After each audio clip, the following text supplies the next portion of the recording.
Okay, good evening, everyone. Welcome. Thank you for being here.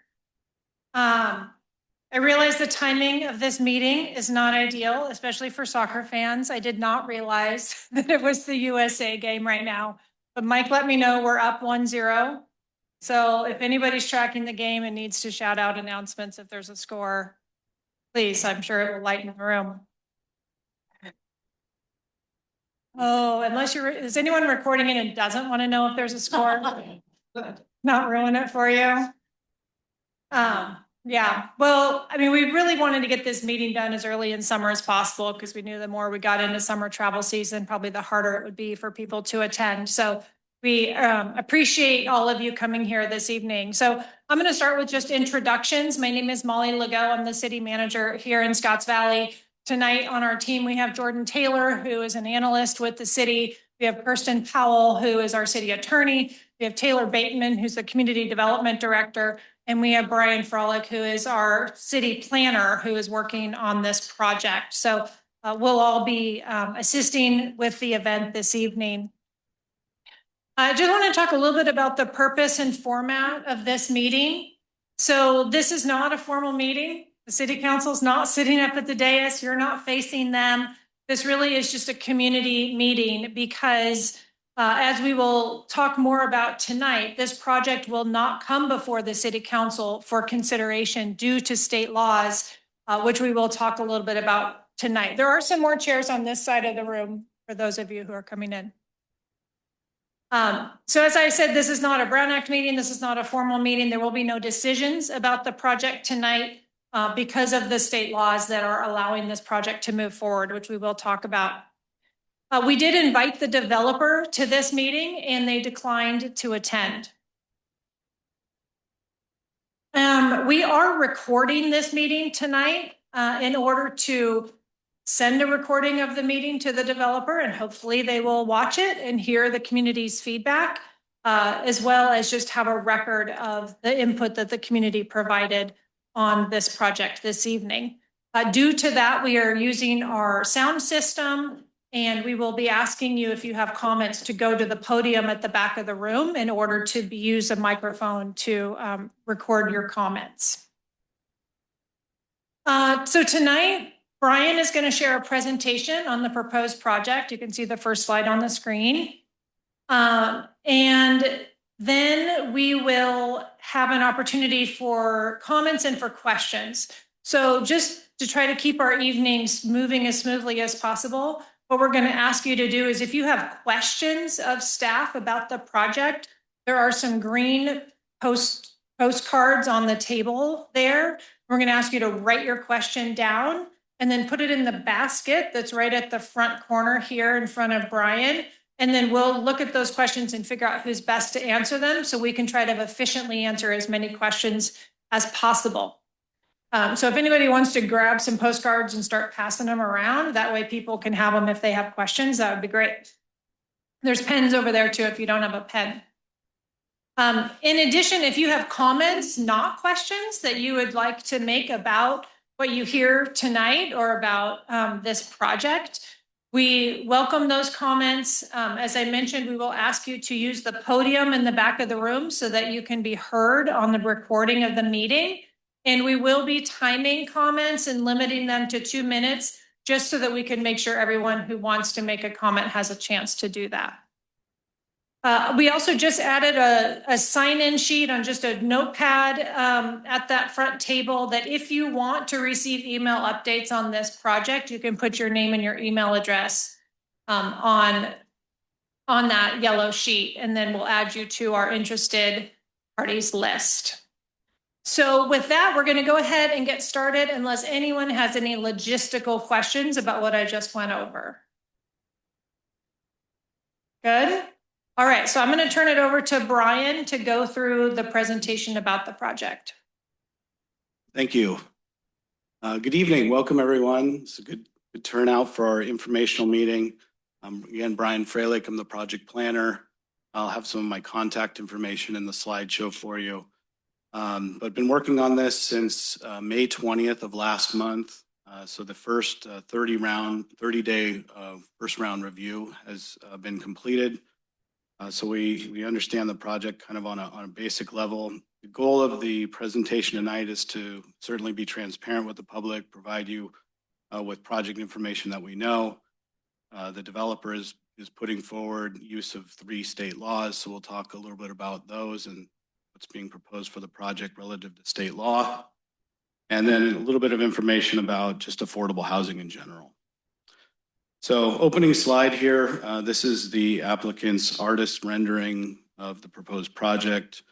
We're looking uphill. We were on the Vine Hill School side of the block looking back uphill at their vision for the project. So project overview and vicinity map here. So the project is proposing to demolish the existing commercial development and build 2 apartment buildings with 96 total units on a 1.31 acre site. I'll note that the city zoning for the property is commercial professional, and that doesn't allow residential development. And so you see the 3 state laws here that are being invoked with this project. AB 2011 is the reason why residential is being proposed on this project that wouldn't otherwise allow it.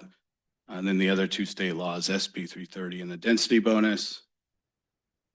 I'm gonna blow up just the project location just so we can pause on this for a moment, just so the room can get their bearings of the site and the surroundings. Vine Hill School, immediately to the west across the street, Vine Hill School Road, Scotts Valley Drive, and then Tabor Drive and Bethany Drive, parallel up into a residential neighborhood, then proximity to Highway 17. Well, this map here is facing true north. So some just baseline site conditions. I mentioned the property size. It's sort of a peninsula corner site with frontage on 3 different roads, Bethany, Tabor, and Scotts Valley Drive. Residential single family uses immediately to the north, and the school, Highway 17. And the existing buildings were built, records show, in the 1960s and 70s. There's some surface parking lots and mature landscaping. So couple photos for context. Starting in the upper left-hand corner, this is the stop sign at Scotts Valley Drive. And if you went straight, you'd be on Tabor. And then immediately to the right there, we're at the northwestern property boundary looking back toward the center. And then dropping down clockwise, the northeastern Bethany looking back toward the center of the property. And then finishing up at the left, touching the 4 corners of the property. Scotts Valley Drive and Bethany intersection looking back up toward the center of the property. So with that bit of orientation, just get into a little bit of the state laws that are being invoked. So I mentioned AB 2011 is the state law that unlocks commercial zoning for affordable housing projects. It's titled the Affordable Housing and High Road Job Act. It allows 100% affordable multifamily housing projects on commercially zoned sites. They're allowed to receive streamlined ministerial approval if they meet certain labor standards. So basically that means this will be a prevailing wage job if it gets permitted. And then local governments are required to approve them without California Environmental Quality Act review or discretionary hearings. Again, part of the reason we're here tonight is if this project moves forward and qualifies for AB 2011, there won't be any hearings. The link here that I provided is some more information for anyone interested on AB 2011 put out by the state. SB 330 is the second housing law being invoked, Housing Crisis Act. It establishes timelines and allows for vesting relative to city fees and standards at the time of the application being deemed complete. And again, another link here. Spend a little bit more time on density bonus law. It's probably the most powerful law being put forward here with this project. It requires local governments to grant housing developments additional density and allows developers waivers and concessions when they include specified percentage of affordable housing units. And I just pulled one of the sentences directly out of the density bonus law. And this type of theme and tone really weaves itself through the dozens of housing laws that the state has put forward in the last 10 years. So This chapter shall be interpreted liberally in favor of producing the maximum number of total housing units. The state is really prioritizing density and number of housing starts in most of the laws that they're putting forward. And again, another link to this state law. So just for the benefit of the discussion, I wanted to kind of pull back the curtain on how do you calculate the density bonus. So have to start first with, again, the local zoning doesn't allow residential, but AB 2011 allows the developer to choose a zone within the city that most closely resembles the project they're trying to accomplish. The city's highest dwelling unit per acre in the zoning ordinance is 40, and the applicant selected to use that zoning. And then the lot size is 1.31. So doing the math, we end up with 52.4 units. Density bonus law says you round up. We've got 53 units. And then a 100% low income project is awarded an 80% density bonus. So 53 by 180, 94.32. And again, you round up to 95 units, and then all of these projects are allowed to have one manager's unit, and that's how we land at 96 units. Another aspect of density bonus law is the waiver. So the waiver allows a project to reduce, exceed, or override local standards when that standard would preclude construction of the project with the density bonus and any granted concessions. So from the state and the developer's point of view, if they're going to be allowed 180% of development that would typically be allowed, they're going to need to build higher, increase lot coverage, setbacks are going to need to flex, and parking may need to be relaxed. And those are listed as examples here, but they are actually waivers that this applicant is requesting. The summary is just that city codes and policies can be waived to prioritize the density. And then concessions, kind of a related tool, but they do need to tie back to actual cost reductions of the project. So they can set aside other city standards, so architectural standards and location of utilities, which are the two relevant examples for this project. So window trim and then placement of utilities above ground are being proposed.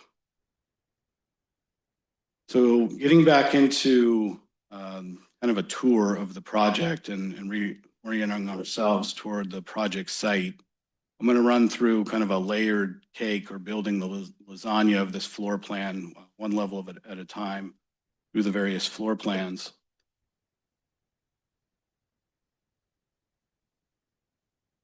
So on the first level or the lowest level, it's a basement level. So if you are looking at this building one that I've marked here, this is the building most closely oriented towards Scotts Valley Drive.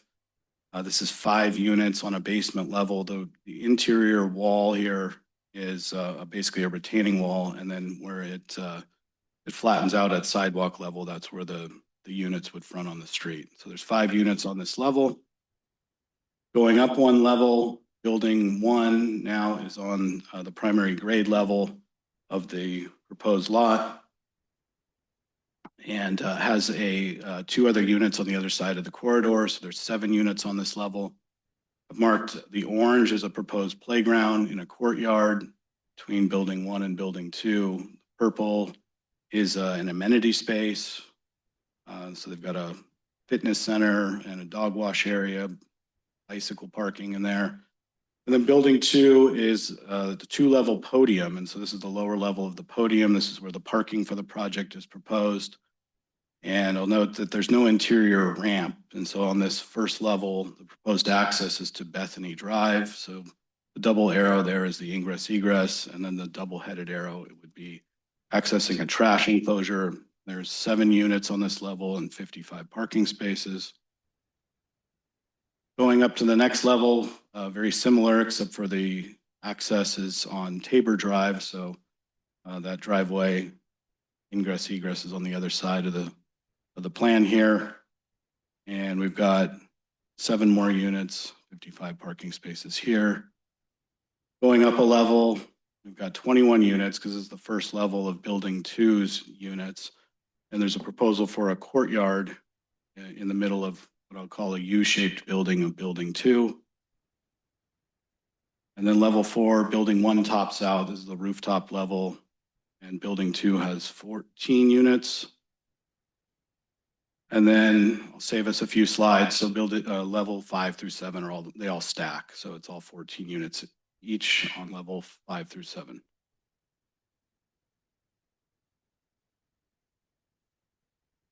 We'll get to that when we have other renderings.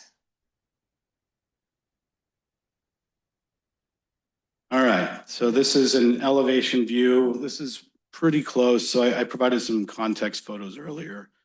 This one most closely is from the stop sign view. And so in the foreground is the building 1, and then shaded, clouded in the background is building 2. This is a purely 2-dimensional, 2-scale drawing, so there is no perspective here. Everything is just supposed to be to scale. And then moving toward the rear, this would be at the rear property line on the residential neighborhood side. Building 1 is in the far ground to the left, and building 2 is in the immediate foreground.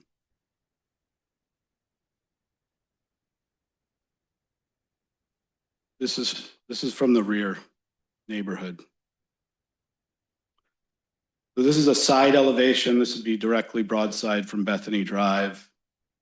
Building 1, building 2, and then you can see the 2-level podium garage below building 2.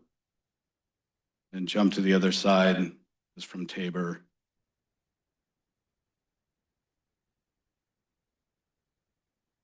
So now we'll just kind of get into the renderings for the project. So this does show perspective.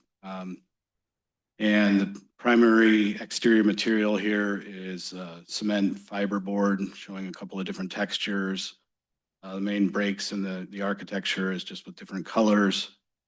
There is some brick veneer trim being proposed and some black metal railing at the balconies and some of the handrails. We were spinning around. This is on the Bethany side. There's some balconies. And here we are on the Tabor side of the road. This colonnade looking structure in the foreground, this is that amenity space, 2-level amenity space I was pointing out in the floor plans. And then that's the units in building 2 beyond. And then here we are back to the opening rendering. So we're back to across the street at the Vine Hill School side, at the corner looking uphill. So I mentioned that the city's done its initial 30-day review. This is just a summary of some of the high-level comments that the city sent to the applicant. The top 4 are all related to some level or aspect of a traffic study, school safety, evacuation plan, bike and pedestrian safety, and then construction management. The city is asking for sewer and water capacity studies. Stormwater control plan was not provided and has been requested a noise study and a landscape plan.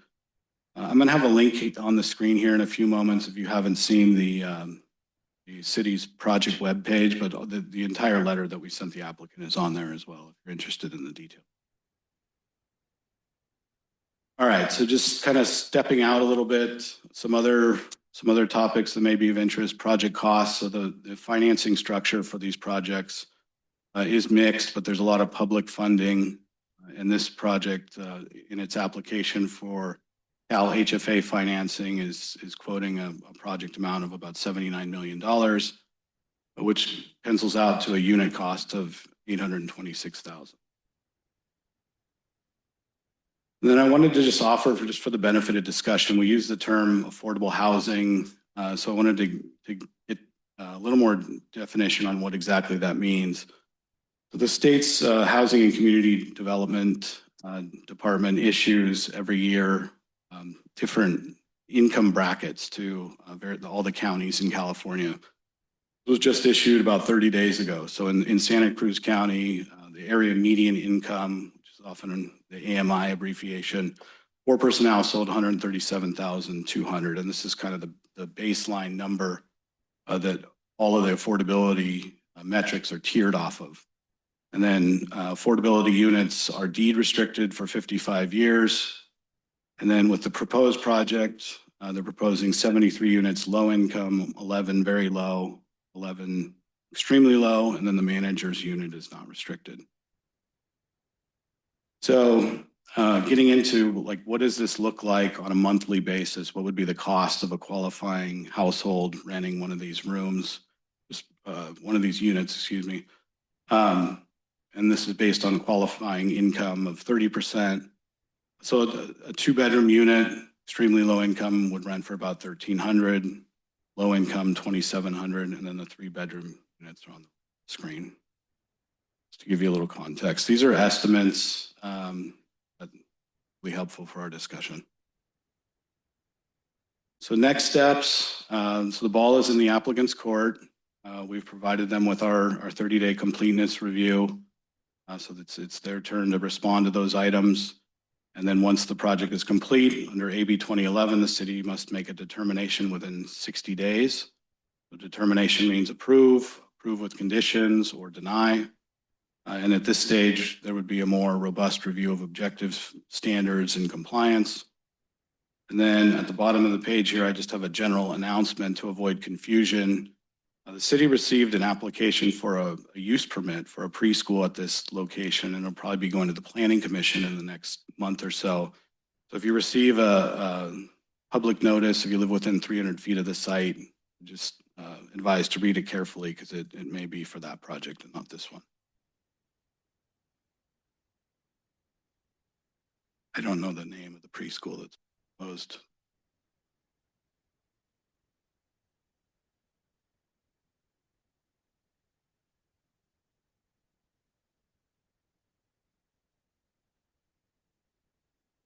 Yeah, that's right. Just to be clear, it would be in the existing facility. So it's just confusing. 2 applicants simultaneously. That's why we're adding it. So this is it. This is the last slide, and then we'll get to the next part of our meeting. So this is the project webpage that I mentioned a couple of times. There's my contact information, and then project team's credits. The primary developer applicant is Chris Elsey of the Prime Company. So with that, I'm going to pass back to the city manager, and we can move to the next stage. Okay, thank you, Brian. So just as a reminder for people who maybe have walked in late after we started, for questions, please use a green card on the table and put them in this basket. Staff are already trying to figure out and sort and figure out how we can most efficiently answer all of your questions. And then comments, we will invite people back to the podium to make brief comments, limiting those to 2 minutes per person, just so we can make sure we can hear from everyone this evening. So I'm going to see if these guys are ready to start answering some questions.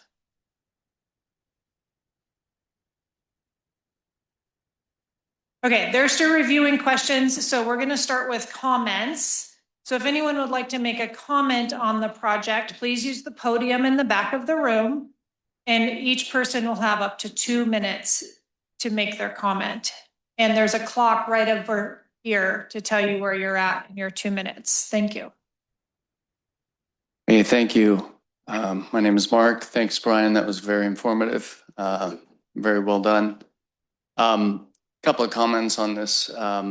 This AB 2011 is pretty permissive, and other cities have to deal with this. There's been some precedents in other cities, if you look into it, pushing back on certain things, but there's not many things you can push back on. I'm hopeful that Scotts Valley will look at this as something very disruptive to the school there and potentially offer an alternate location, which is one of the ways of getting around this. The developer seems to have all the power here, which is odd. However, if we could possibly compel the project to another location, not so disruptive to the school, it's my primary concern, and the traffic and the little children and everything around that already gridlock area, that would be great. Thanks.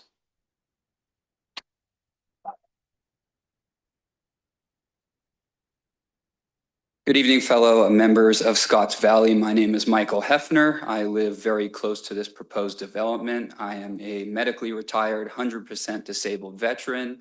I served our country in the U.S. Navy as an officer. I am a licensed real estate agent in the state of California as well. I would like the opportunity to claim some other members' time if they would be willing to give me their time, because I think I have a few more than about 1:30. Thank you very much. Thank you. Thank you. Everyone needs to stick to the 2 minutes. Thank you very much. Okay, all right. Well, I will make this very quick then. So as we discussed, there's nothing we can do because it's AB 2011. So what we need to do is pick this apart. And I noticed some items that were missed in the initial review by the city.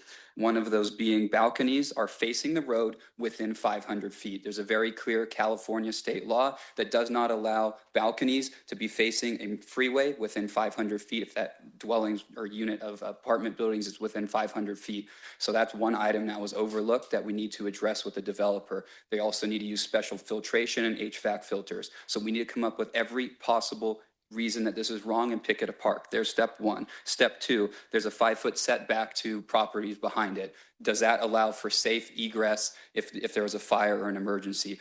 And does the city have a ladder that would even go that high? The answer there is no. And also there's balconies facing that area, which I believe per code is not allowed regardless of density law or not. Balcony facing an area where there's already only a 5-foot setback. Already sent an email to the fire marshal about this, and there will be an independent study conducted. That is our best shot as a city at shooting this down. If the independent review by the fire marshal finds that this is not appropriate and deems it unsafe. There's also one point in the plans that is listed at 84 feet tall, if you read the plans closely. Thank you.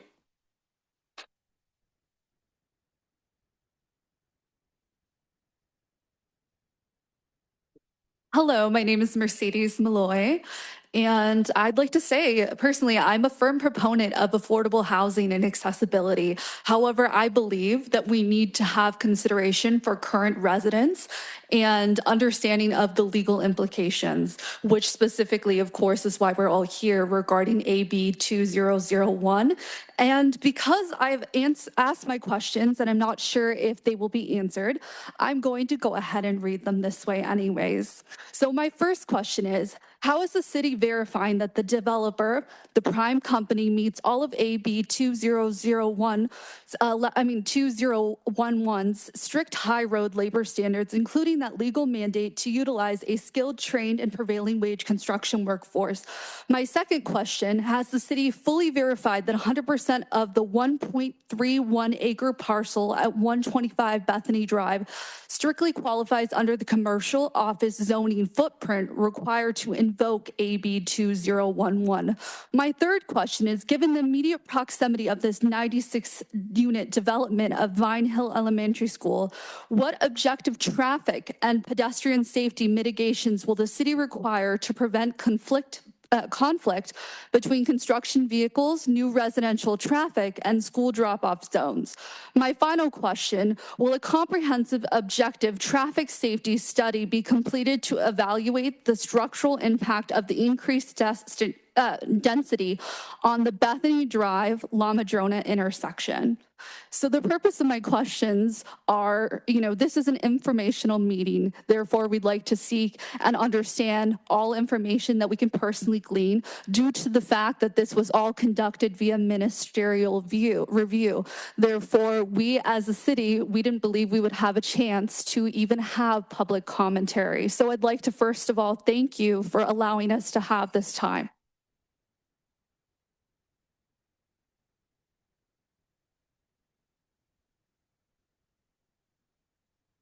Anyone else have a comment at the moment? So we need to use the podium, but you're welcome to go back there after Mike. Great. Good evening. Thank you. I'm Mike Zeller. I'm a resident on Bethany Drive. Really appreciate seeing everybody out here tonight. And thank you to the staff for holding this informational hearing that if you are through this process, the city doesn't have to do that. So I appreciate that the staff is here.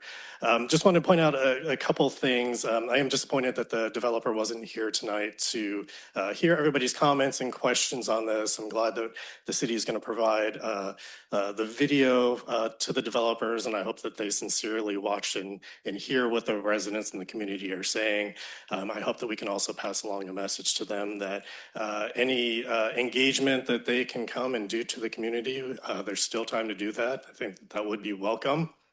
The other point that I would like to make is that what we've seen is that the way that AB 2011 is being used in the community it's moving fast and not thoughtfully.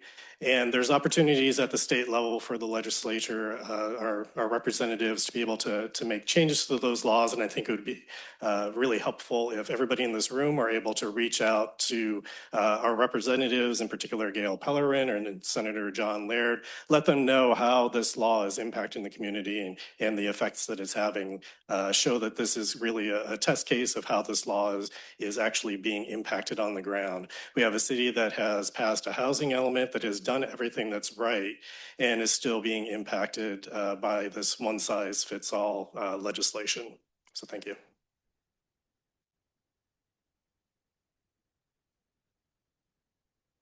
My name is Chris Hoffman. I'm a resident on Tabor Drive. I wonder if you could roll the slides back to the list of evaluation criteria that the city's gone through so far.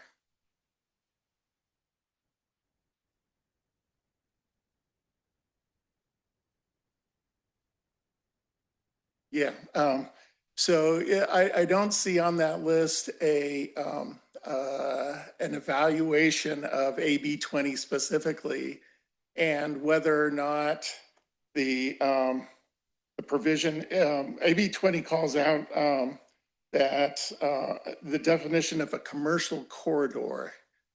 And I'm wondering if we've done an evaluation of this property as a commercial corridor, not just as a commercial property, but as a commercial corridor. There are several things in AB 20 that talk about offsets from freeways, depending on the size of the project,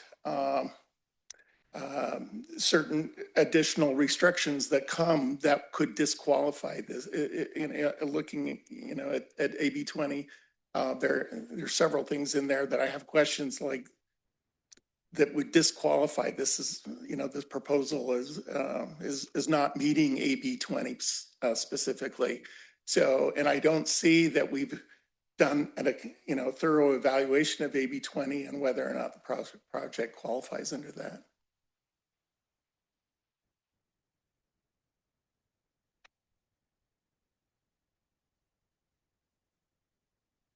Hi, my name is Chris Lopez. I live at 260 Bethany Drive, and this will definitely impact our family and our community. My question to you is, this is happening throughout California. Has the city even looked to see about joining with other cities to fight this legally in court? To see if they can do something? I mean, a city by itself, this small city can't do anything. But I'm sure it's impacting, because it's a California law, it's impacting communities all over the state. So that's my question to you. Are you looking into that to see about joining together with other cities to fight this? They can't possibly sue everybody into the ground if people unite and fight this together. Thank you.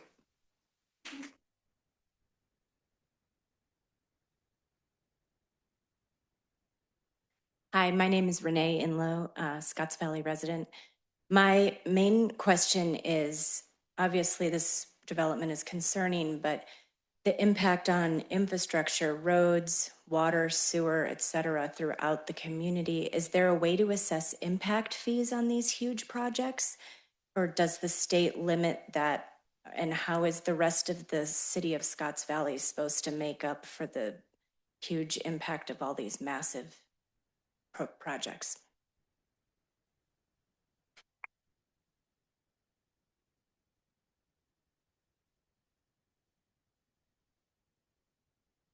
Hi, my name is Ruben Lopez. I also live at 260 Bethany Drive.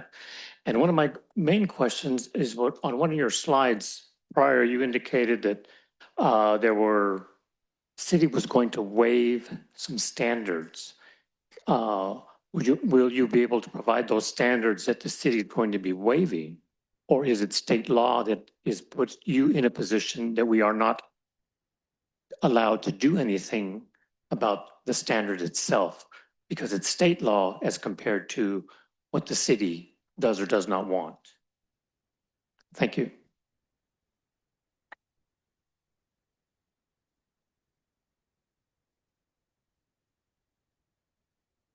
Hi, my name is Erin.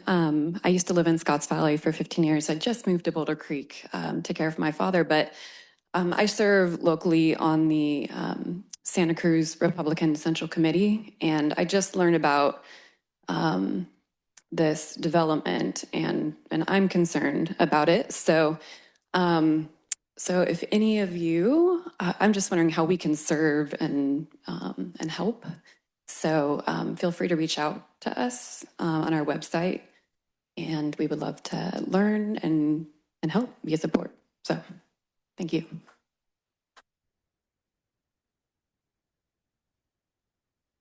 Good evening. My name is Melinda Malloy, and I live at 112 Bethany Drive. We're the first house, and we're directly across from what is this proposed project. We're really concerned about the traffic. Traffic right now is already, they've staggered the school drop-off start times and the afternoons. There's times where it takes me 7 minutes to 8 minutes to get to my home, just to veer to the right to be able to turn on to Bethany Drive. I really don't understand how an environmental impact report for traffic has been done, because we haven't seen people. We live and work in the area, so we're home in the area like 90% of the time. We haven't seen surveyors out there. So how is this going to affect us? Thank you.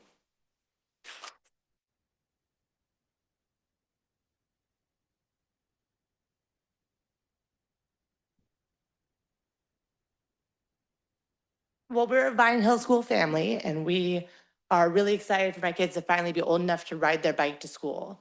But with these additional cars, I will no longer feel comfortable letting my kids drive through already not the safest intersection with freeways and large intersections and lots of school traffic, but construction workers, housing. Now I won't let my kids ride their bike to school when this happens, because that's a big impact to our community and directly to our family. So I'm sure all of Vine Hill schools will be very disappointed in this. Also, having balconies look directly on the kindergarten playground seems like a real shame. It should not be acceptable to have towering schools on top of kindergartners, our youngest citizens. So that's really disappointing. Thank you.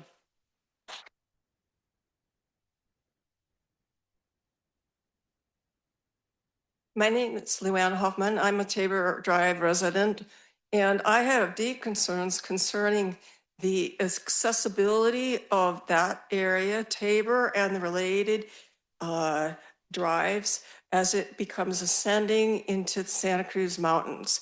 I don't see anything where there's been a deeper investigation of the geographical suitability of this size of high-rise buildings in what we know is an urban fringe area. We know about the fire hazards because we are working as a community so hard to reduce that. Yet there's not any discussion of if a fire truck could even get through this bottleneck of roads and perform necessary public safety duties.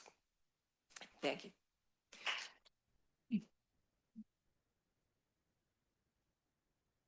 Okay, let's do one more comment and then I want to start being able to address some of these questions and comments, but then there will be more chances for comments. This isn't like a public hearing that we're closing it and then you can't talk again. So this is an open dialogue, but let's just one more comment, shift gears, and then if you have more comments, we'll get back to them. I'm Mary Ann Woosley. I live on Tabor Drive, and there's no parking along the streets on Bethany or Tabor. So you have 95 units with, 100 parking spots for them. Most families have more than one car.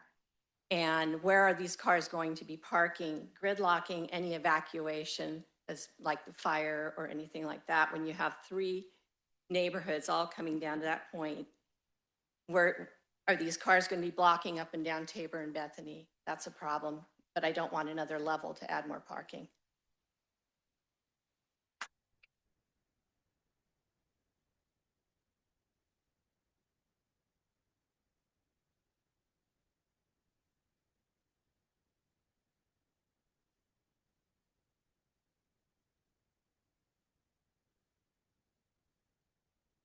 Okay, so just to kind of reiterate, Brian, can you go back to the slide of our initial comments?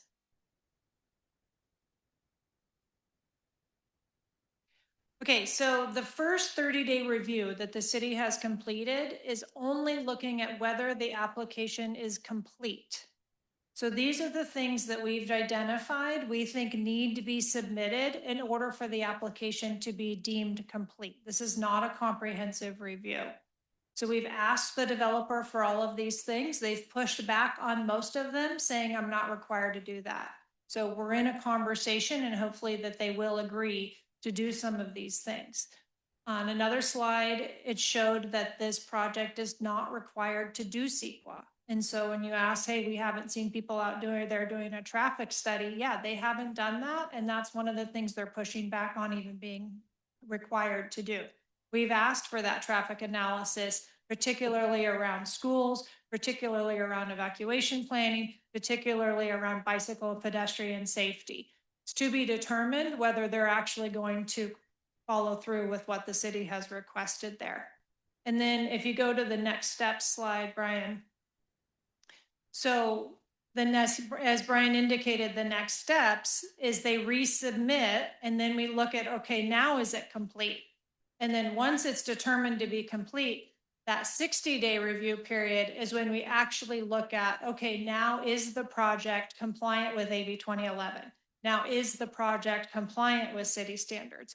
So that portion of the review hasn't even started yet. The only review we've done so far is the application complete? So hopefully that addresses some of those questions and concerns that came up. The question about waivers, the waivers are allowed by state law. The city can't, we're not the ones waiving those. That's the state law allows them to waive our codes. So that isn't something the city really has control over. And so I think with that, I'm going to answer the first question that I was given on a green card and then pass it down to other staff to answer some of the other questions that they've been looking into. So the question that I get to answer is, what is the expected tax revenue to be generated from this project? So as a 100% affordable housing project, this property will become exempt from property tax. So currently, the city receives property tax from the commercial use that is there, but once it's converted to 100% affordable housing, we will no longer receive any property tax from this site. So I'm going to pass it down the line.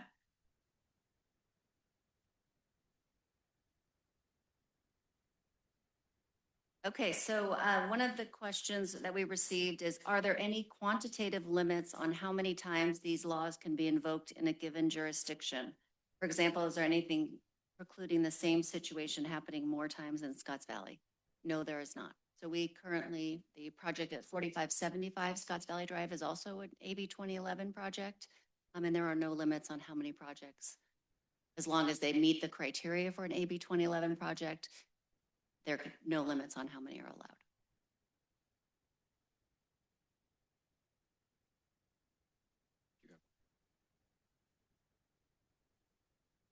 Okay, so we have some questions regarding emergency services, in particular fire department access to the site. Some questions regarding ladder trucks. So this project has been reviewed preliminarily by the fire district, and they have not determined that there's anything deficient with the project as proposed. So they do not have a ladder truck. That is something we've heard over the years on town center discussions as well.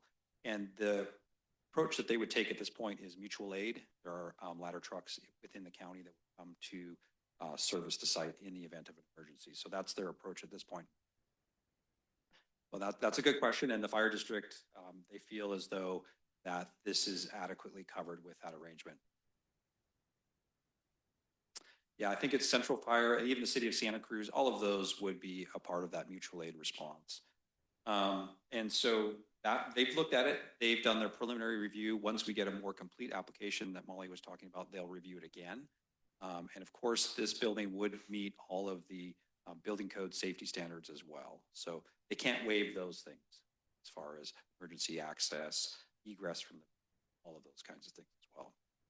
And then to that end, one of the other things too, kind of tied into this as well is evacuation of emergency. So we've asked for some information on that. That'll be a part of the next review.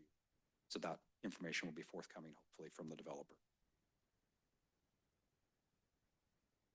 But we've requested it from the developer.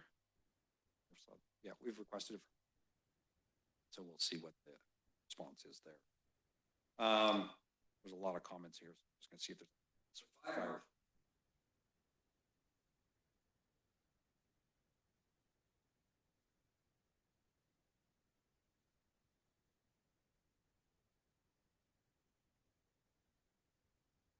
Yeah, and so you guys too, we noted that the completeness letter that we've issued is on the website, and that also includes the fire district's comments as well. So you guys can review those there if you want for more information on that.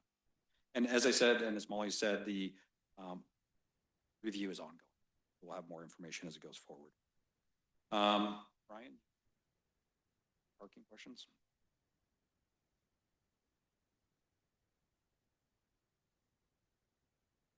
All right, so for parking, who will own the property long-term? I think we don't know that. I think the likely scenario around that is that there'll be an operator that operates affordable housing projects of several in the county. It'll be one of those more than likely. But that remains to be seen. And then kind of a related question, who owns the property now? So Eli May is listed as the managing member of the LLC. Is the property under contract with the developer? We have visibility into that.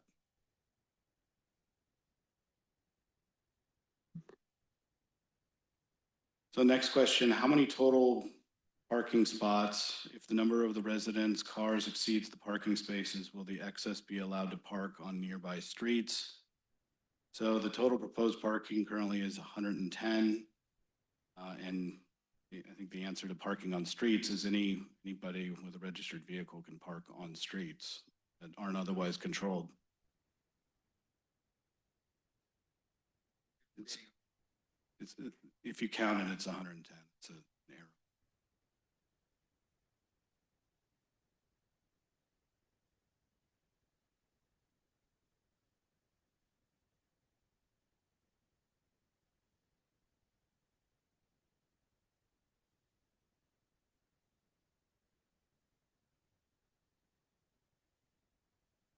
It was also one of the comments we sent to correct the plans for the next review.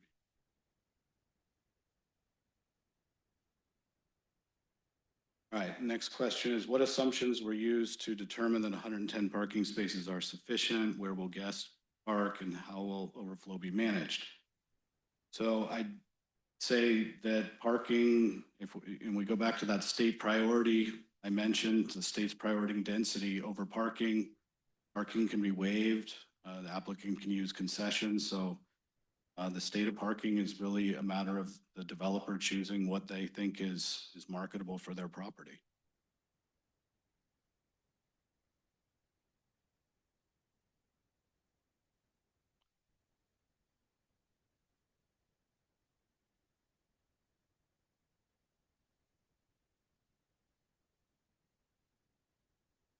So the next question is, what are the proposed solutions for overflow parking? I think I just kind of answered that on behalf of what the developer's options are. I mean, cities can do parking districts, permit parking, no parking zones. So, city does have tools, but relative to the project, the applicant has a lot of tools to waive off parking, and the state doesn't provide guidance on overflow parking management. One of our comments, though, was to provide a management plan. So we've asked the developer to.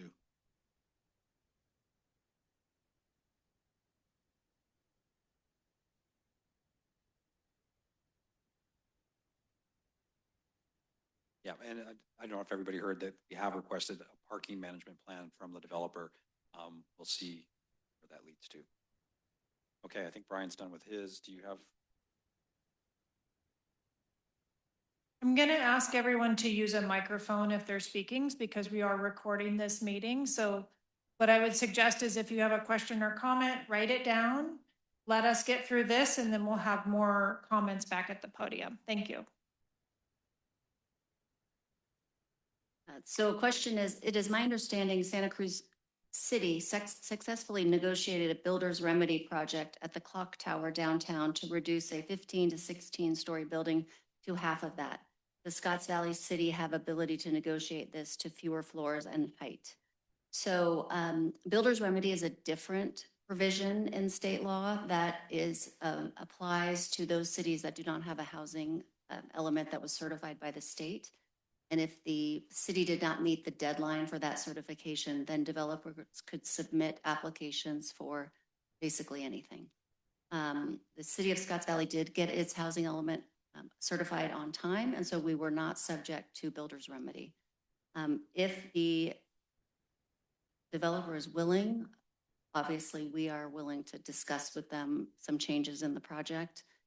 But as you've heard, they have a lot of ability to build the project that they want and don't have any requirement to actually negotiate with us other than trying to be a good partner and a good neighbor in the community.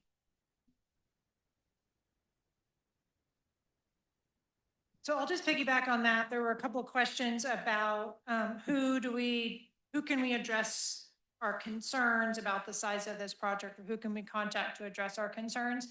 And so we have that information on this project, on this page and on the project webpage.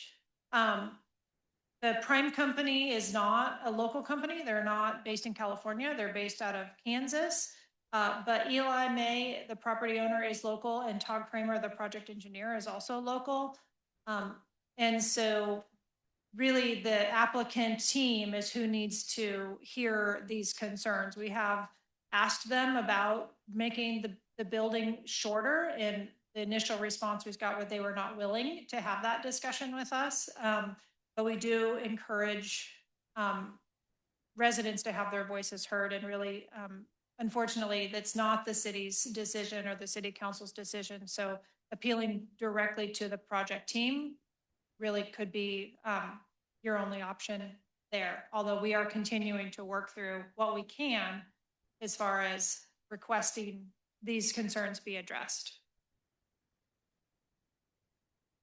There's a few more here. So one question we have is, what factors could prevent the project from moving forward?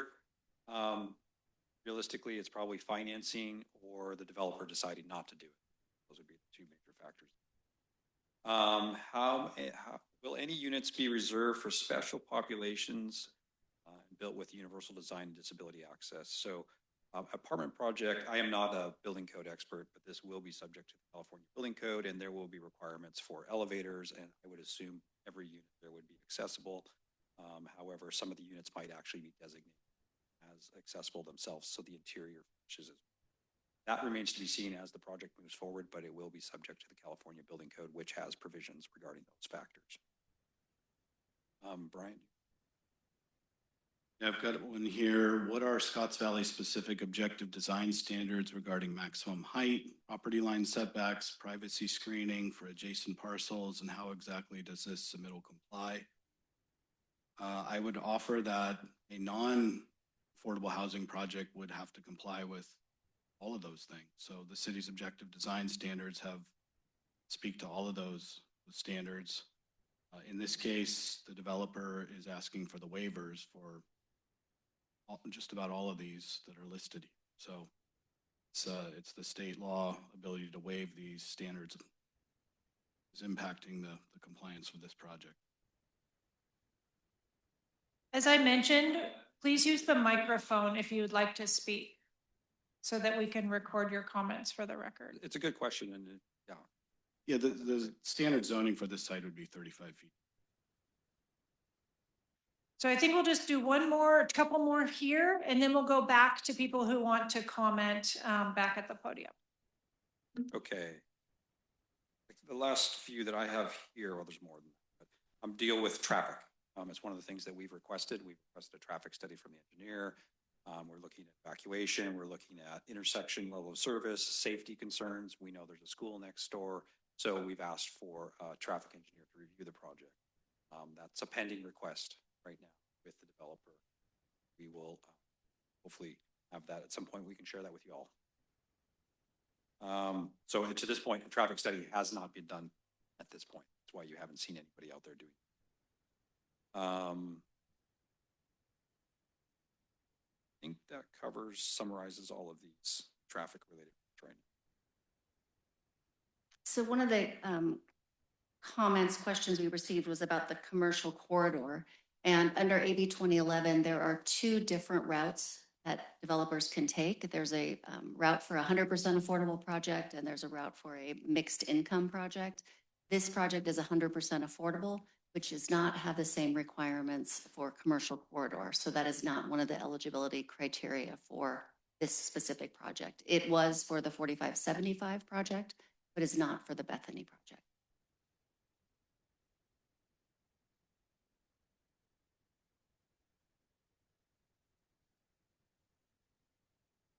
Okay, so sir, I know you already spoke once. Is there anyone who hasn't spoken who wants to comment before we circle back here? Okay, great. Hi, my name is Eric Davidson. I'm a longtime Santa Cruz resident, and my wife and I recently moved to Scotts Valley. I have numerous concerns with this project. I have to start by apologizing by saying my original intent was to come here to play devil's advocate, since in my experience, there's been a lot of housing shortages in Santa Cruz County, which has resulted in families being split apart due to financial reasons. That said, this project does not fix that. You cannot put an 8-story building on the end of a rural road. Like, where else would they put them? Do they want to put them on Jameson Creek? Do they want to put them up on Highway 35? Fundamentally, these structures can do a lot of good, but they have to be placed where they make sense. There simply is not the infrastructure to support a building like this. I don't know how they could justify it otherwise. There's no access to public transportation. I have no idea what the water situation looks like up there. And everyone's talking about the roads as if it's some sort of common, neighbor complaint. This is a small road. How is it supposed to accommodate potentially over 200 additional people a day? A day, going back and forth either to Scotts Valley and Santa Cruz or up 17. It doesn't make any sense. Anyways, sorry for the impassioned speech. That's what I wanted to say.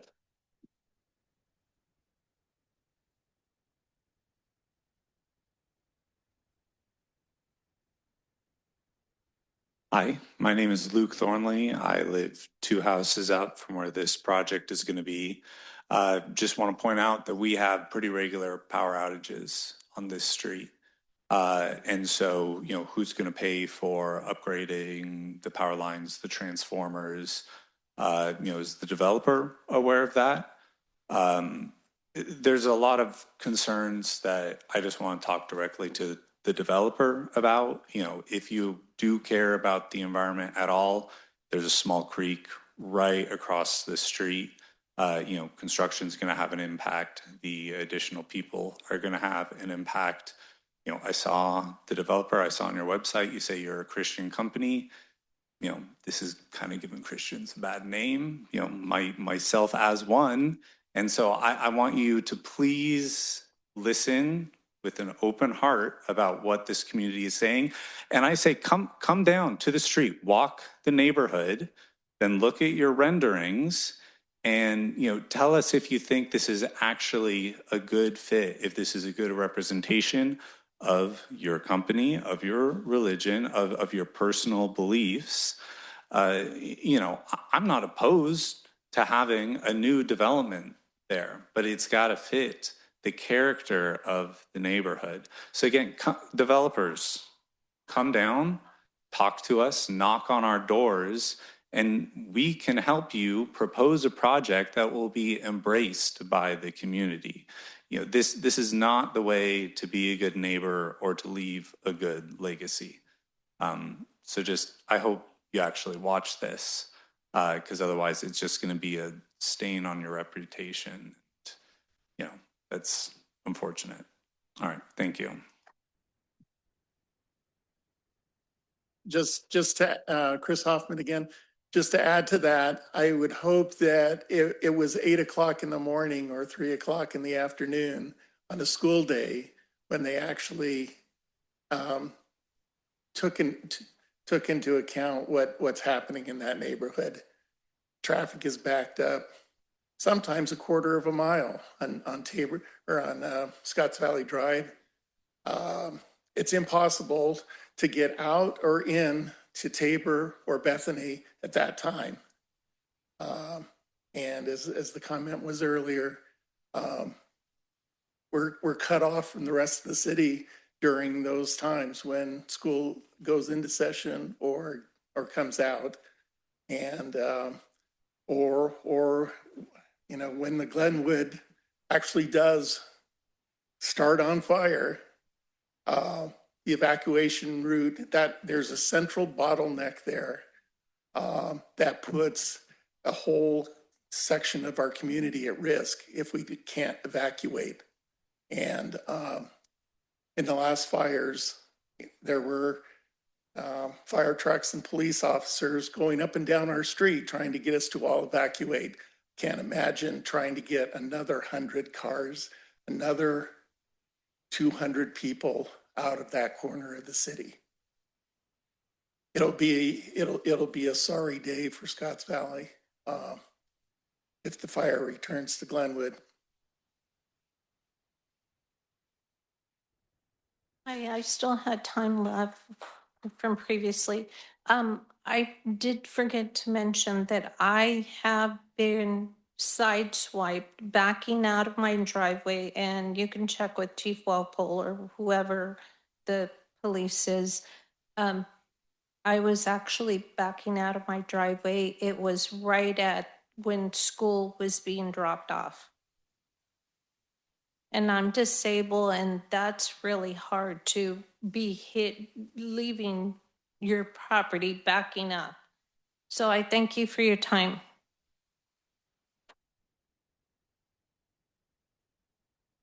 I just want to say one thing. When the previous storage facility was proposed and when the developer was present at the meeting, he made a comment, and I'm sure that the meeting was in fact recorded and those notes can be obtained. But the comment which was made that day was that he welcomed any comments from the neighbors and would be open to the neighbors. So I asked the current developer that he still keeps his stance, and I hope that if he's a person of his word, that he would honor that commitment to be hospitable and engage in conversation with the neighbors, the very community which all of these individuals who are here in this room reside in. Thank you.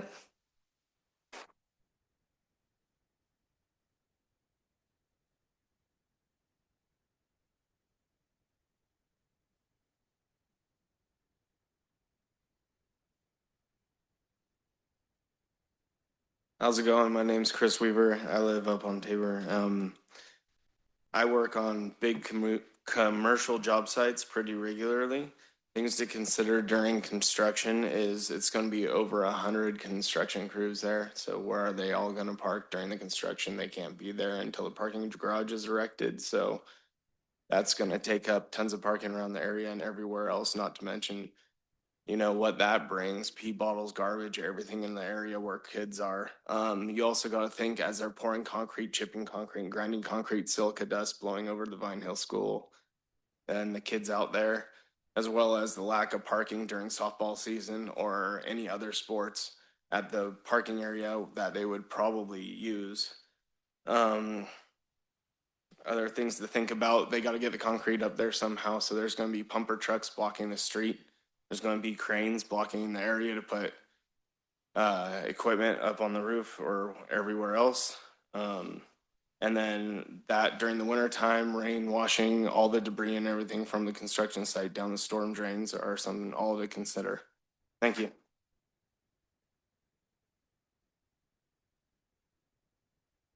Hi, Erin again. I just want to follow up to my previous comment. I serve in District 5, by the way, which is Scotts Valley and San Lorenzo Valley, on the Central Committee. If any of you know what that is, I don't know. I didn't know what it was until I ran, but I left my contact information over there if anybody wants to reach out and have a conversation about how we might support you. So that's it.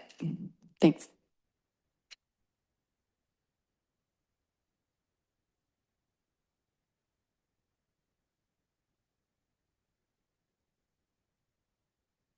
Good evening. My name is Mike Weaver. I'm a resident up on Tabor. One of our neighbors that's not here is 1440. I just started.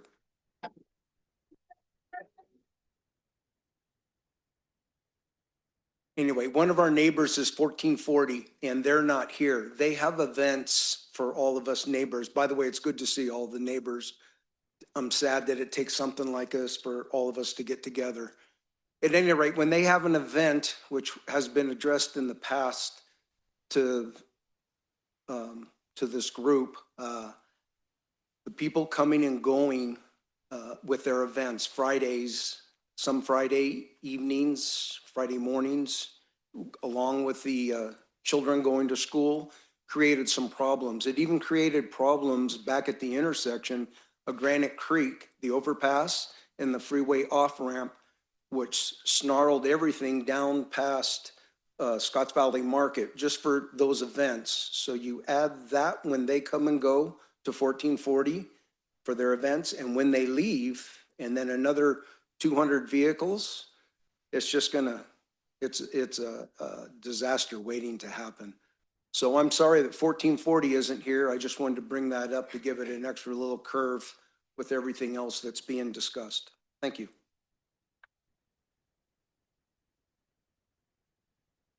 So I did reach out to Frank, and unfortunately he was out of town, but he was gonna maybe try to send someone, but they are aware, and I let Frank know over at 1440 about this. Actually, the 1440 and I communicated, and I was the one who informed them. The 1440 was not informed.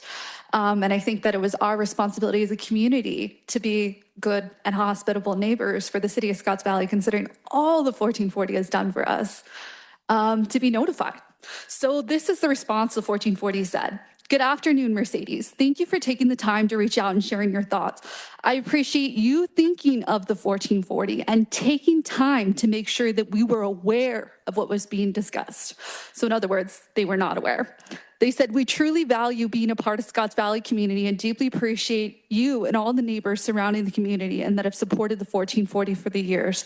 Thank you, as well as for sharing the information and resources. We will review them internally and make sure they are shared with the appropriate members of our team and we can have someone reach out. Thank you.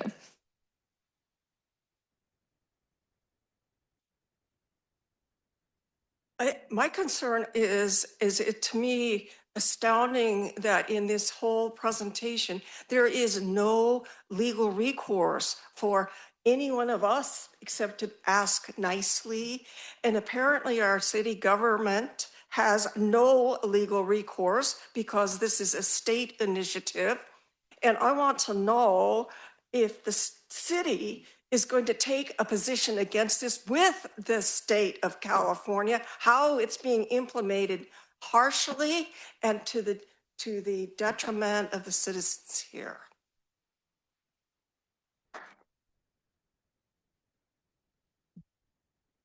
Okay, well, that's a great segue. We'll just pause for a minute and then we'll welcome more comments because we have a question here about what have we done to advocate to challenge this project? So similar to your question. When we became aware of this project, we did right away reach out to our representatives. Earlier today was mentioned, both Gail Pellerin and John Layard's office were made aware of this project, they also had been made aware of the project on Scotts Valley Drive. And we had initial conversations with them. And then when this project came up, we immediately made them aware as well. Because I think ultimately, state law can only be amended or changed by state law. And so the state legislature is going to need to address these impacts on not only our community, but other communities. So we have definitely done that advocacy. Also, some of you may be aware that at the time that 4575 Scotts Valley Drive was being proposed, Derek Tim was mayor, and he and I traveled to Sacramento to one of the financing meetings, the tax credit allocation committee meetings, because that was the only public meeting that project was ever on an agenda for. It was a meeting in Sacramento to vote for the tax credits, the funding mechanism to build that project. And so he and I traveled to the meeting. We pulled the item off the consent agenda. It was to be approved on consent with about 100 other projects around the state, asked for it to be discussed, asked about alternative locations, why that location wasn't great for that site. And ultimately, we were ignored by the Tax Credit Allocation Committee Board, which is made up of other state elected officials, including Fiona Ma, state treasurer, Amelia Cohen as the controller, as well as representative from the governor's office and the head of HCD. And ultimately, the head of HCD used that as an opportunity to essentially threaten the mayor and myself, saying that any city who challenges any of these housing projects, he would partner with the Attorney General's office to use the full force of the law to come after cities who try to oppose these types of projects. So we were pretty taken aback that we would be spoken to that way by a state official, by someone who's not an elected official, as we were there advocating for our community. Because particularly that site, again, right across the street, there's vacant land. Like, why can't this go in a different location that would make more sense for our community? But based on how this law is written, it targets these types of zoning locations. And so that project obviously moved forward. We're watching it and listening to it getting constructed every day. And then this project is similar. So we have made our state elected officials aware. The city council has advocated on behalf of the city to the extent that we can, and I've supported them in that effort.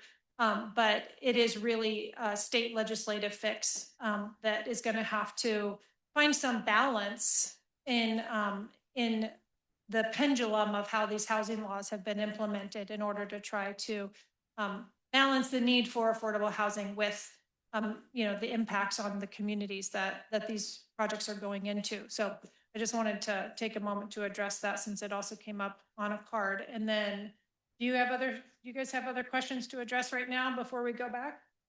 I do believe we have a few. Brian, one of them. Okay. Can you explain the sequence of the city review of the waiver process?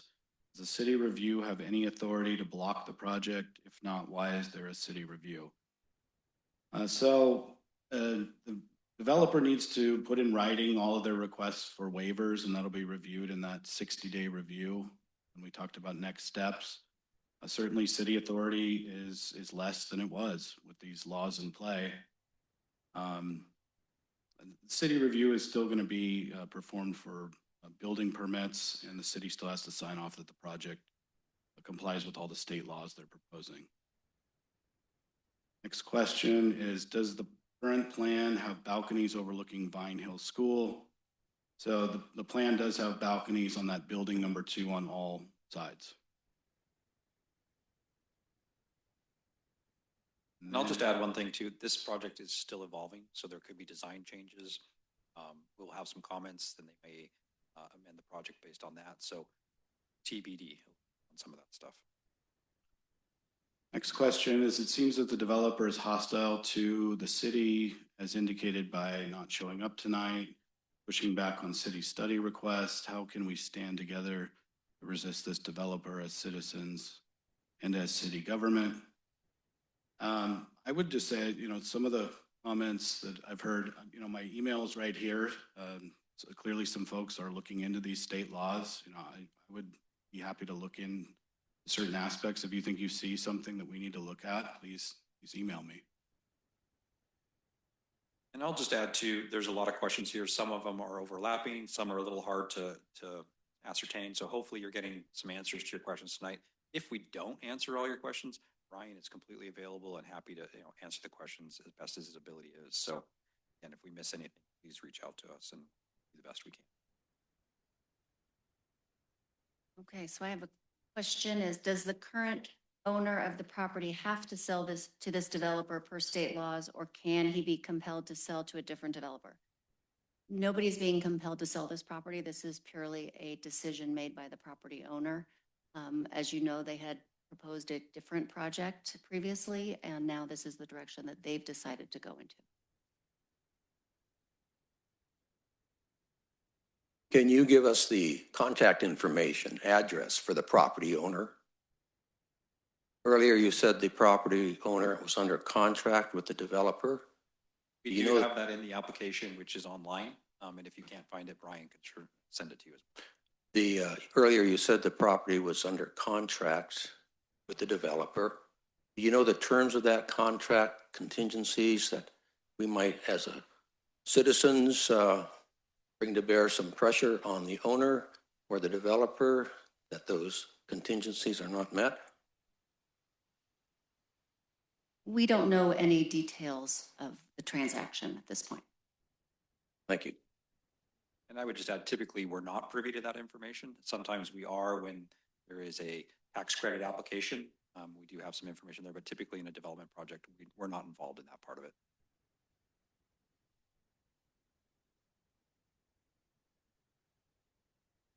Okay, my question is for the city attorney. Have you been in contact with any of the other cities within the state of California that are going through the same process or having the same things happening to their communities in an effort to join together to maybe make a joint effort? Granted, the state of California can sue the city of Scotts Valley into the ground, but if you get enough cities fighting it, they're bound to look at it.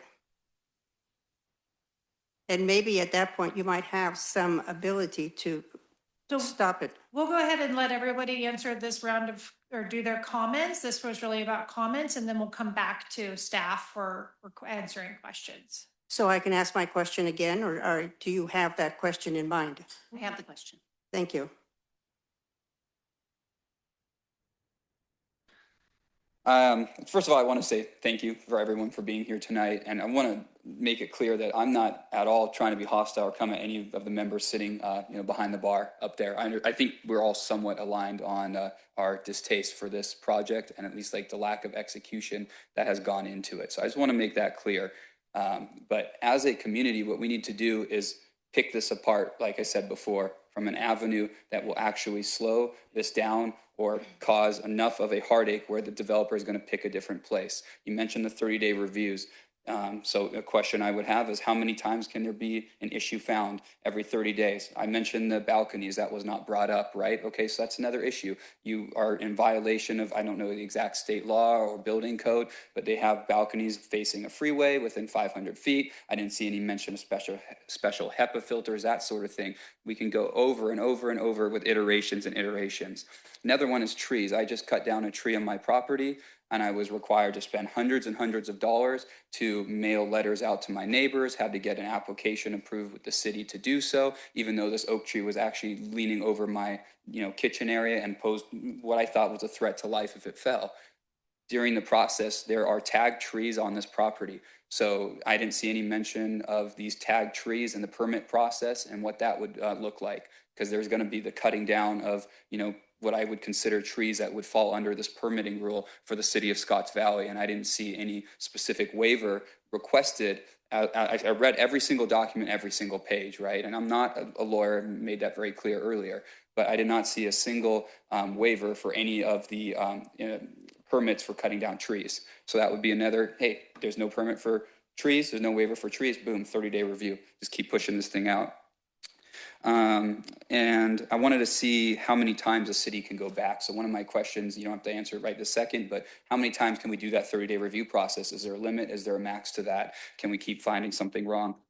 And And then ultimately, I just want to stress once again that the independent fire study review is our best path forward as a community for this being shot down. Everybody in this room should email the fire marshal requesting the independent fire study review.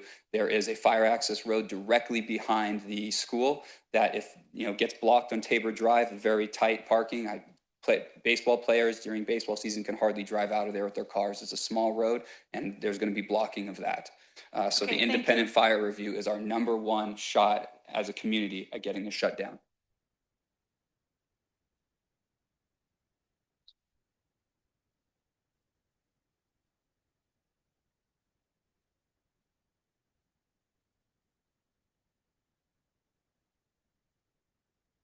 So I just wanted to comment on, or to respond to the question about the timeline, so it's clear.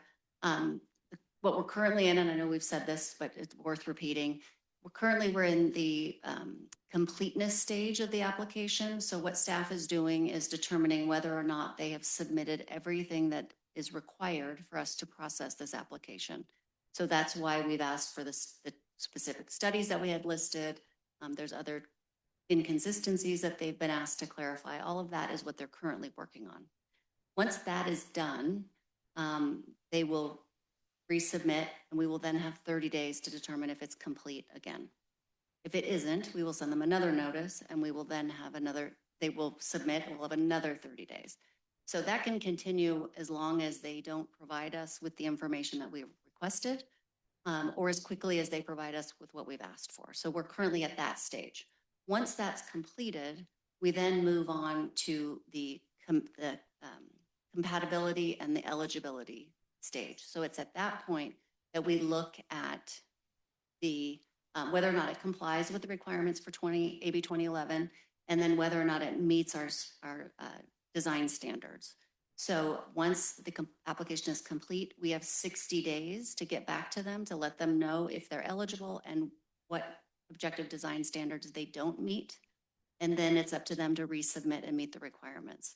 So, and then once that happens, then we have, once we deem that it does comply and it is eligible, we then have 90 days to approve the project. So we haven't gotten into all the details of the balconies or the access or those things yet, because we're still waiting to have a complete application. So we know that we have all of the information to determine whether or not it meets those standards.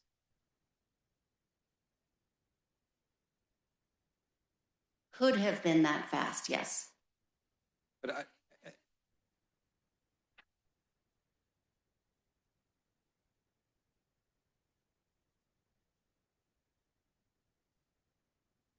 So I have that question here. So we'll just keep going through some of the questions we've received. I'll just add too, just on the, Yeah. we were talking about the timeline there. Just for everybody's reference, that is very fast. It sounds like, oh, we got 90 days, but a scale of this project, typically it would be more like a year or something like that. So we're moving very fast. It's very challenging for staff to keep pace. And there are repercussions if we don't this time. So just kind of next steps, as we talked about in the beginning of this meeting, having a meeting like this is sort of unorthodox, right? Like there are no public hearings for this project. And so we wanted to have a meeting early. We wanted to share what information we have, but we really haven't determined like, okay, well, do we need to have another meeting at a later date? And I don't know the answer to that yet. So we're just going to see how this process goes with the developer, what they resubmit, where we're at, how things are moving forward. And then, if we feel like, okay, now we have new information or the project has changed or there's something that, we want to host another meeting like this so that we can give you updates, we'll do that. So we're just sort of seeing how the process plays out. And that's particularly why if you want to put your email address on that yellow page by the front door, Brian has a list of people who have reached out with questions. He's maintaining a list of people who are interested. You may have gotten an email from him about this meeting because you had reached out. So that's how we're going to be able to keep people informed about next steps. And let's see. You guys have other questions to answer? I have one. Santa Cruz Metro funding is reduced. Does that impact this project's viability according to state law? We don't know. It's possible that some of the funding that they are seeking is dependent on access to public transportation, but we don't know that at this point. On that same note, there's a lot of questions about financing and how these projects handle that. So this is, can you elaborate on what makes a project like this more attractive to a developer than building on an empty lot? I think the most attractive thing about this property is the zoning, underlining zoning, commercial professional, and then AB 2011 can be used on that lot. There's limited properties in Scotts Valley where, and this is one of those. So I think that's the main force there with that project. The project choosing this site, sorry. Another one is labor and qualifying criteria. So I do believe under state law, when you're building affordable housing, there's some prevailing wage requirements. And the question here deals with how is that tracked and what are the requirements around that? And that's something that is reviewed by staff here and also through the public financing process of this. There's also some requirements of the reporting that we have to state agencies and federal agencies regarding that.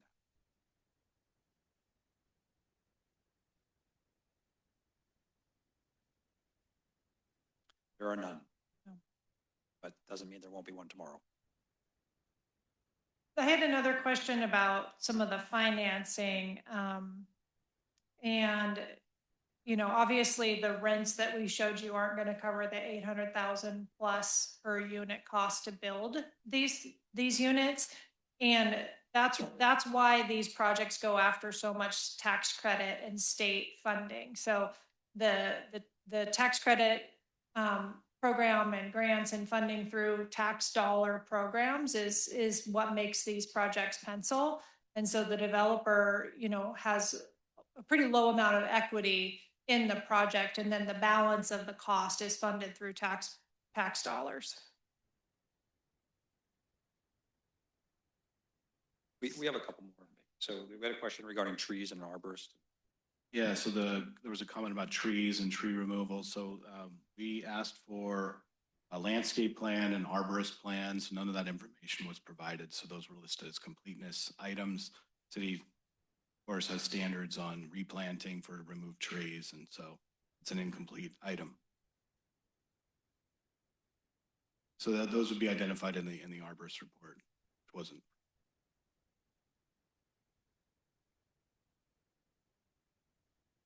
So we haven't even got there yet because they haven't identified what is on the site and what the plan is. So we're not there yet.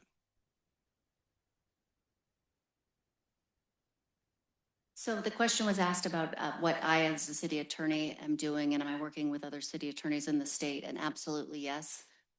We have an annual conference, and most of the time is spent how we're dealing with all of these housing bills, including AB 2011. Have discussed it with numerous cities and other housing law experts that are working on these types of projects. And really the focus, I think, is looking at something that makes, it's not a one size fits all. As we've discussed in Scotts Valley, it's very different about what might work here versus what would work in Los Angeles or San Francisco. And so that's something that the League of California Cities, which is an organization made up of the cities in the state of California, are working on trying to find something that will provide the affordable housing that's needed in the state, but doing so in a way that makes sense for each community on its own. And just to that point, AB 2011 was introduced by Buffy Wicks, who represents Oakland. And maybe this law makes a lot of sense in Oakland.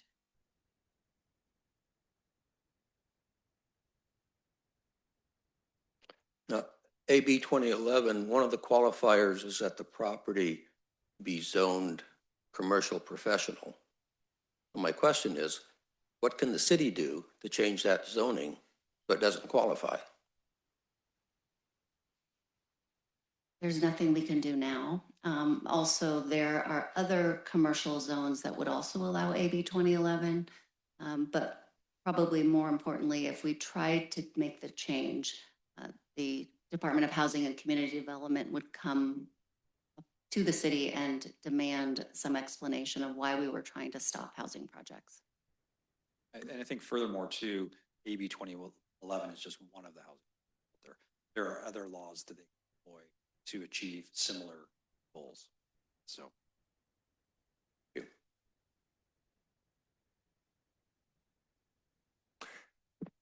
Good evening. Roger Snyder, Scotts Valley Unified School District Board President.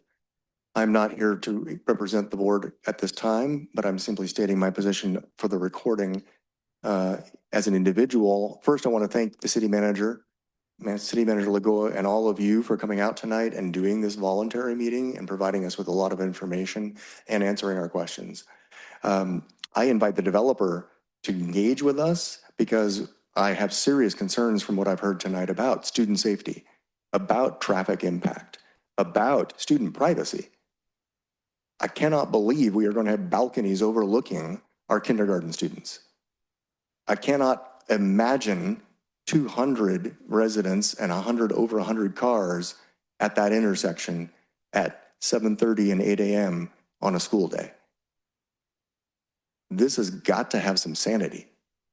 So I want to hear from the developer how they're going to address these concerns, and then the school board will get engaged if there aren't good answers to these questions. Thank you.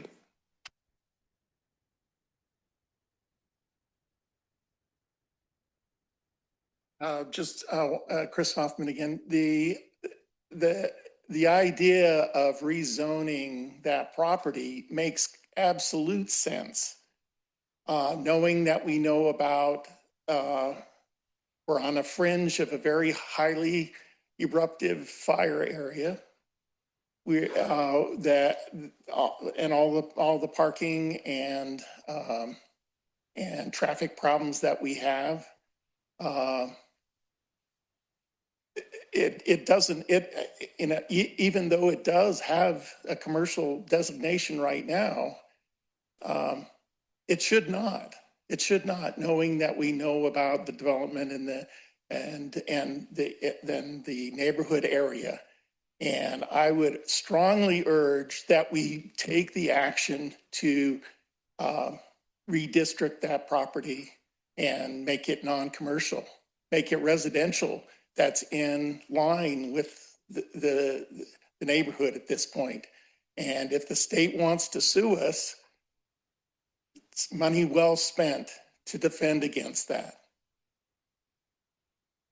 And I hope that gets consideration.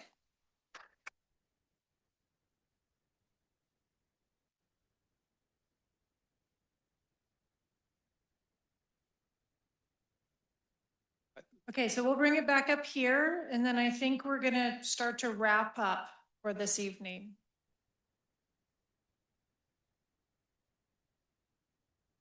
Okay, so a couple questions we've heard, and maybe there's some other ones as well. So one of the things is construction impacts. We heard about construction dust, noise.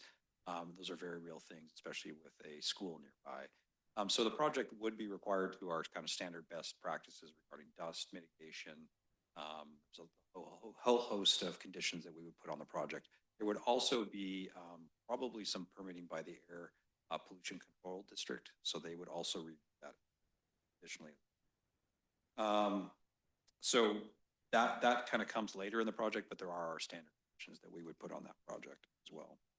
As far as construction noise goes, we would have standard hours of construction Friday and some construction allowed on Saturdays as well.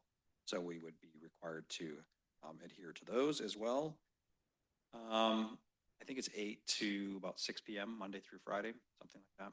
And then on Saturdays, I think it's maybe 9 to 4 or something like that. But it's in the code, and we can look that up for anybody that would like to look closely.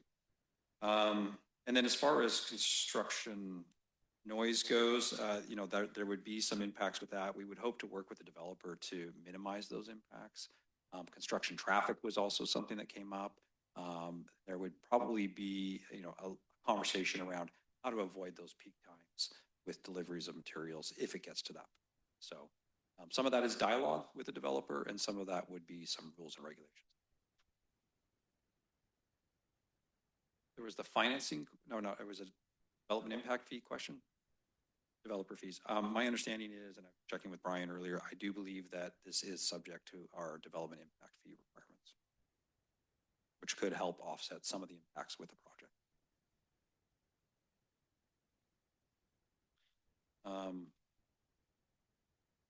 So it's list here.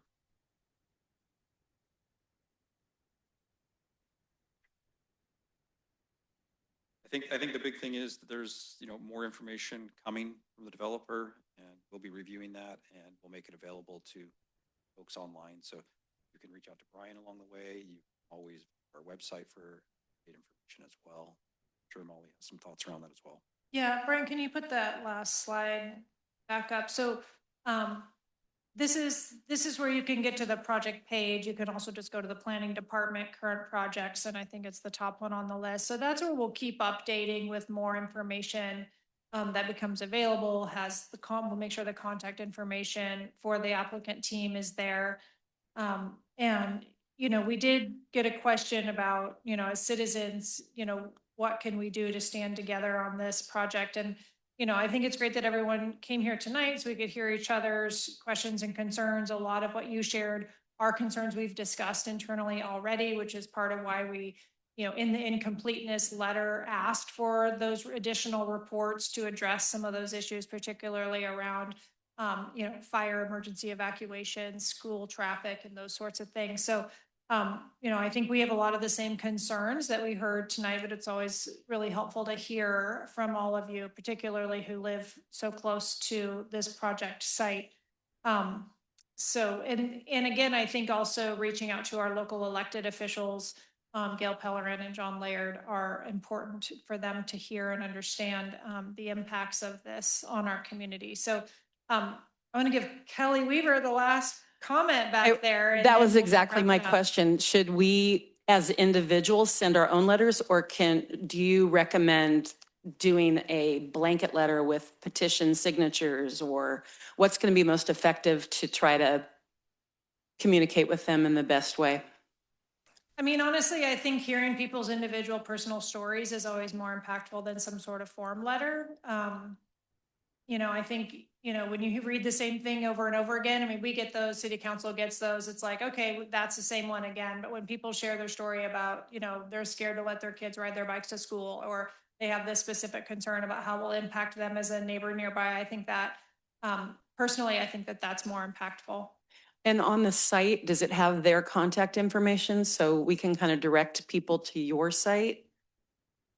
Yeah, this website's the best place to go, and the application has their contact info, but we'll make sure it's clear right on the web page as Perfect. well. Okay, great. That was it. Just one last quick comment or question that came in is, how will this impact the sewer system? So back on that incompleteness notice list of items, we are asking them to do a study about the sewer system, because there are a few locations between the location of this project and the sewer treatment plant that we aren't sure have enough capacity to handle another 96 units. And so that is on their list of studies that we've asked them to do.